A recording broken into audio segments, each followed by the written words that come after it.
देशभरात विविध भागात आज धुलीवंदन मोठ्या उत्साहात साजरा होतंय।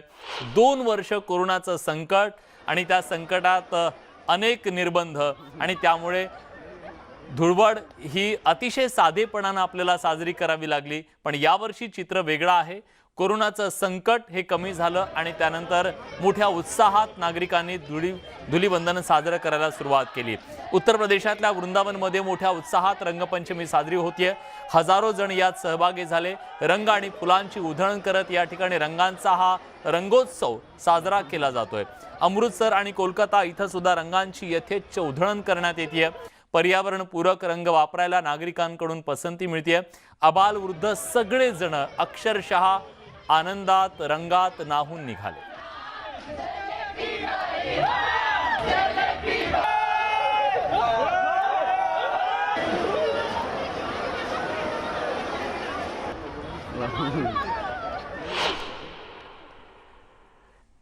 बघितलं आपण देशाच्या कानाकोपऱ्यात आनंदाला उधाण आलंय। एका बाजूला अरबी समुद्र, दुसऱ्या बाजूला रंगपंचमी साजरी करणाऱ्यांचा महासागर। हे दृश्य गोराई समुद्र किनाऱ्यावरचं 2 वर्षाच्या प्रतीक्षेनंतर आज धुळवड साजरी केली जाते। साहजिकच आहे, मुंबईसह मीरा भाईंदर मधल्या अनेक नागरिकांनी गोराई बीचवर रंगपंचमी खेळण्यासाठी मोठी गर्दी केली।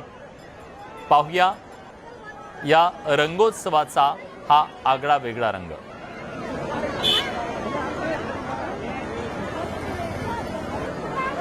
कोरोनाच्या संकट काळात आपल्या सगळ्यांवर अगदी समुद्रावर फिरायला जाण्यासाठी सुद्धा निर्बंध होते आणि त्यामुळे गर्दीपासून वेगळं राहणं आपल्याला अनिवार्य होतं।